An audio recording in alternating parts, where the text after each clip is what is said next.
1984 साली झालेल्या शीख विरोधी दंगलीतील आरोपीमधील सर्वात प्रसिद्ध चेहरा म्हणजे काँग्रेसचे माजी खासदार सज्जन कुमार। मंगळवारी सज्जन कुमार यांना दिल्लीतील न्यायालयाने जन्मठेपेची शिक्षा सुनावली आहे।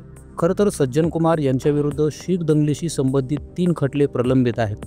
त्यापैकी एका प्रकरणात त्यांची निर्दोष मुक्तता करण्यात आली आहे। दुसऱ्या प्रकरणात आधीच ते जन्मठेपेची शिक्षा भोगत आहेत आणि आता तिसऱ्या प्रकरणात त्यांना 25 फेब्रुवारी रोजी जन्मठेपेची शिक्षा सुनावण्यात आली आहे। खरं तर सज्जन कुमारला मृत्यूदंडाची शिक्षा होईल अशी संपूर्ण देशाला अपेक्षा होती।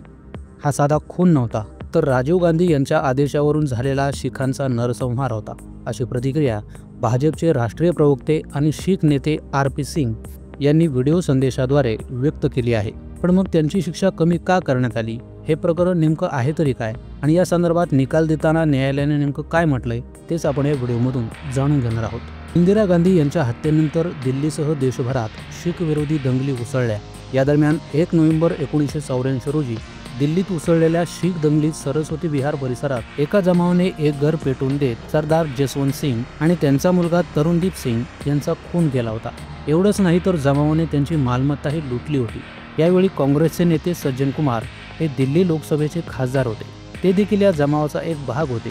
मात्र या दंगलीच्या सखोल चौकशीसाठी नानावटी आयोगाची नेमणूक करण्यात आली। या आयोगाच्या अहवालानुसार दिल्लीमध्ये 2733 नागरिकांच्या हत्येप्रकरणी 587 तक्रारी नोंदवण्यात आल्या होत्या। यापैकी 240 गुन्हे पुरावे नसल्याने रद्द झाले, तर 250 प्रकरणांमध्ये आरोपींना सोडून देण्यात आले।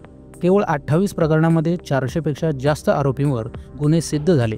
यात सज्जन कुमार यांच्यासह 50 जणांवर हत्येचा आरोप होता। त्यामुळे आता या गुन्ह्यात सज्जन कुमार यांना दोषी ठरवण्यात आला असून विशेष न्यायमूर्ती कावेरी बावेजा यांनी आपला निकाल मंगळवारी जाहीर केला।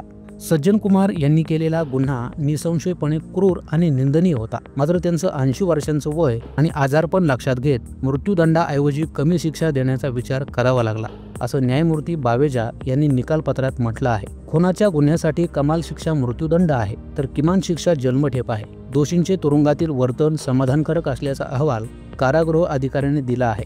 तसंच त्यांना झालेले आजार आणि त्यांच्या सुधारणा आणि पुनर्वसनाची शक्यता या महत्त्वाच्या बाबी आहेत, ज्यामुळे माझ्या मते मृत्यूदंडाऐवजी जन्मठेपेची शिक्षा देण्याचा निर्णय योग्य ठरतो, असं आदेशात म्हटलं आहे। तसंच सज्जन कुमारला ठोठावण्यात आलेल्या सर्व शिक्षा एकत्रितपणे देण्याचे आदेशही न्यायमूर्तींनी दिले आहेत। खरं तर याआधीही सज्जन कुमार यांच्यावर 1 आणि 2 नोव्हेंबर 1984 रोजी दिल्लीच्या पालम कॉलनीत 5 जणांची हत्या केल्याचा आरोप होता। त्या प्रकरणात त्यांना दिल्ली उच्च न्यायालयाने जन्मठेपेची शिक्षा सुनावली होती। सध्या त्यांची अपील अजूनही सर्वोच्च न्यायालयात प्रलंबित आहे। दंगलीनंतर 21 वर्षांनी पंतप्रधान मनमोहन सिंग यांनी संसदेत माफी मागितली होती। ते म्हणाले होते की जे काही घडलं त्यामुळे त्यांची मान शर्मेने खाली जाते। जर काँग्रेस पक्षातील एवढ्या बड्या नेत्याची अशी भावना असेल तर यावरून या प्रकरणाचं गांभीर्य सहज लक्षात येतं। खरं तर सज्जन कुमार यांचं नाव सज्जन आहे, पण फक्त नाव सज्जन असून उपयोग नसतो, वागण्यातही ती सज्जनता दिसायला हवी। ते एक लोकप्रतिनिधी होते। त्यांना मिळालेल्या पदाच्या माध्यमातून जर त्यांनी समाजासाठी काही सकारात्मक किंवा भरीव योगदान दिलं असतं, किंवा जर त्यांनी नावाला शोभेल असं एखादं विधायक काम केलं असतं तर आज परिस्थिती वेगळी असती। पण असं झालं नाही, आणि त्याचीच परिणती म्हणून सज्जन कुमार यांच्यावर ही वेळ आली आहे। या माध्यमातून त्यांनी स्वतःची आणि पर्यायाने काँग्रेसची प्रतिमा देखील खराब केली असल्याचं बोललं जाते।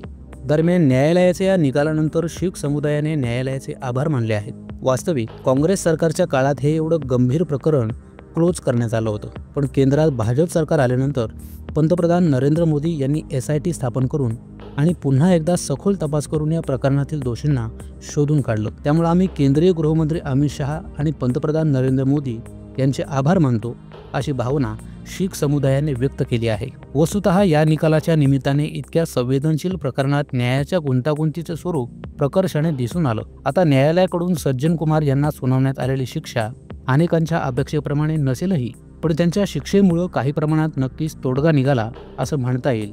शिवाय शीख धर्मियांनीही सरकारचे आणि न्यायालयाचे आभार मानले आहेत। तर या निकालाबद्दल तुमचं काय मत आहे? तुम्ही न्यायालयाच्या निर्णयाशी सहमत आहात का? तुमचे विचार आम्हाला कमेंट बॉक्समध्ये जरूर कळवा, आणि असेच माहितीपूर्ण व्हिडिओज पाहण्यासाठी ऋतम मराठी न्यूजला सबस्क्राईब करा।